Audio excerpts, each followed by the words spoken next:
Halo, saya Eliana Stasia Burkanikan dan mahasiswi dari Institut Teknologi dan Bisnis Indonesia, jurusan Teknologi Informasi semester 5.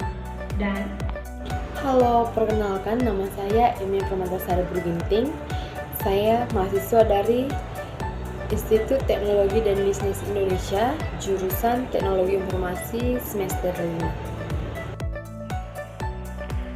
Di sini kami akan membahas mengenai analisis perancangan sistem informasi. Sebelumnya, perlu kita ketahui apa sih itu analisis. Analisis adalah suatu kegiatan untuk memeriksa atau menyelidiki suatu peristiwa melalui data untuk mengetahui keadaan yang sebenarnya. Analisis biasanya dilakukan dalam konteks penelitian maupun pengolahan data. Perancangan sistem. Perancangan sistem dapat dibagi dalam dua bagian, yaitu yang pertama perancangan sistem secara umum atau perancangan konseptual, perancangan logikal atau perancangan secara makro. Yang kedua, perancangan sistem terinci atau perancangan sistem secara fisik. Tujuan perancangan sistem atau desain sistem mempunyai dua tujuan utama, yaitu satu, untuk memenuhi kebutuhan kepada pemakai sistem. Yang kedua, untuk memberikan gambaran yang jelas dan rancang bangun yang lengkap kepada pemrogram komputer dan ahli-ahli teknik yang terlibat, atau lebih condong pada desain sistem yang terinci. Analisis sistem seharusnya melibatkan beberapa personil, seperti yang pertama spesialis pengendalian, yang kedua personil penjamin kualitas, yang ketiga spesialis komunikasi data, yang keempat pemakai sistem. Perancangan sistem secara umum. Tujuan dari desain sistem secara umum adalah untuk memberikan gambaran secara umum kepada user tentang sistem yang baru. Analisis sistem dan desain sistem secara umum bergantung satu sama lain. Studi menunjukkan bahwa apa yang dikumpulkan, dianalisis, dan dimodelkan selama fase analisis menyediakan dasar bagi desain sistem secara umum untuk dibuat. Fase analisis sistem merupakan investigasi dan berorientasi ketemuan. Pada fase ini, profesional sistem harus sering membuat fitur yang baru atau berbeda dari model dasar yang dibuat selama analisis sistem. Perancangan sistem adalah pengembangan sistem baru dari sistem lama yang ada, di mana masalah-masalah yang terjadi pada sistem lama diharapkan sudah teratasi pada sistem baru. Siklus hidup pengembangan sistem informasi ada 6. Yang pertama yaitu perancangan atau planning, yang kedua analisa atau analisis, yang ketiga perancangan atau desain, yang keempat implementasi atau implementation, yang kelima pengujian atau testing, yang keenam pemeliharaan atau maintenance. Yang pertama kita membahas tentang perancangan atau planning. Pada tahap ini, lebih ditekankan pada aspek studi kelayakan pengembangan sistem atau feasibility study.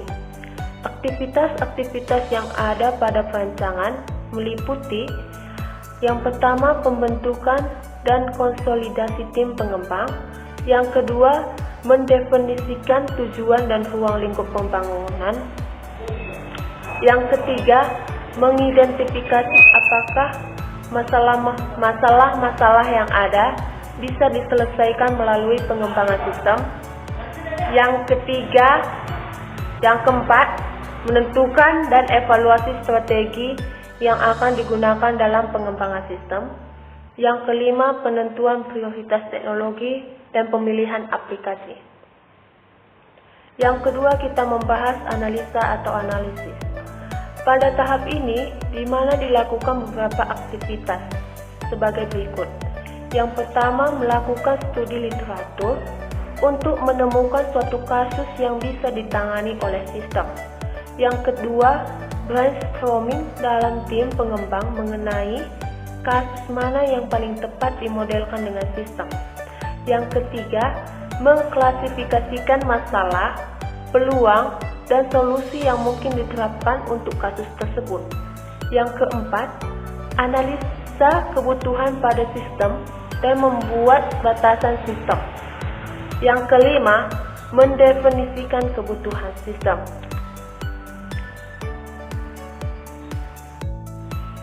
Yang ketiga yaitu perancangan atau desain.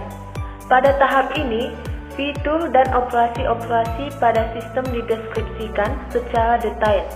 Aktivitas-aktivitas yang dilakukan adalah yang pertama, menganalisa interaksi objek dan fungsi pada sistem. Yang kedua, menganalisa data dan membuat skema database.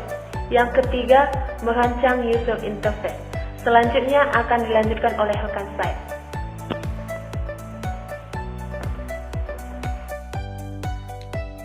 Yang keempat, implementasi atau implementation. Pada tahap ini adalah implementasi, yaitu mengimplementasikan rancangan dari tahap-tahap sebelumnya.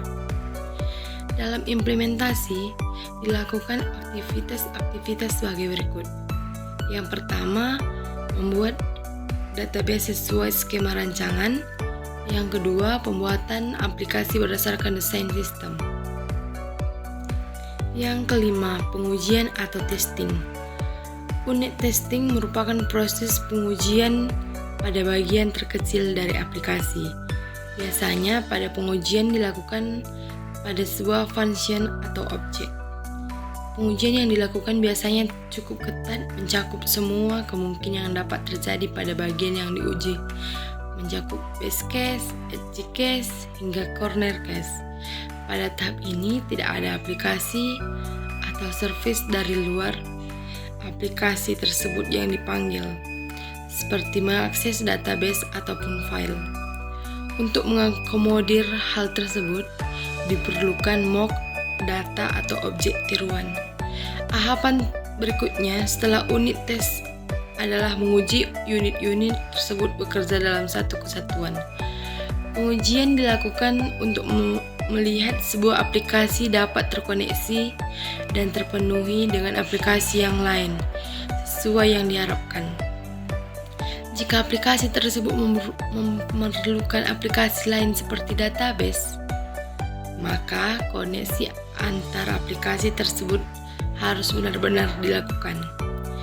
Bukan lagi dari mock data. Pengujian yang dilakukan pada tahap ini tidak boleh terlalu detail, karena tujuan dari teks ini bukanlah menguji ketepatan dari sebuah aplikasi. Yang keenam, pemelihara atau maintenance. Pada tahap ini, admin yang ditunjuk untuk menjaga sistem tetap mampu beroperasi secara benar melalui kemampuan sistem dalam mengadaptasikan diri sesuai dengan kebutuhan. Analisis sistem. Analisis sistem adalah sebuah istilah yang secara kolektif mendeskripsikan fase-fase awal pengembangan sistem. Analisis sistem adalah teknik pemecah masalah yang menguraikan bagian-bagian komponen dengan mempelajari seberapa bagus bagian-bagian komponen tersebut bekerja dan berinteraksi untuk mencapai tujuan mereka. Sebuah teknik pemecahan masalah yang saling melengkapi, atau dengan analisa sistem yang merangkai kembali bagian-bagian komponen menjadi sistem yang lengkap harapannya. Sebuah sistem yang diperbaiki, hal ini melibatkan penambahan, penghapusan, dan perubahan bagian relatif pada sistem awal aslinya. Analisis sistem. Alasan pentingnya mengawali analisis sistem. Yang pertama, problem solving. Sistem lama tidak berfungsi sesuai dengan kebutuhan. Untuk itu, analisis diperlukan untuk memperbaiki sistem sehingga dapat berfungsi sebagai dengan kebutuhan. Yang kedua, kebutuhan baru. Adanya kebutuhan baru dalam organisasi atau lingkungan sehingga diperlukan adanya modifikasi atau tambahan sistem informasi untuk mendukung organisasi. Yang ketiga, mengimplementasikan ide atau teknologi baru. Seiring dengan perkembangan teknologi, maka sistem juga harus diupdate agar mampu bersaing dengan kompetitor. Yang keempat, meningkatkan performansi sistem secara keseluruhan.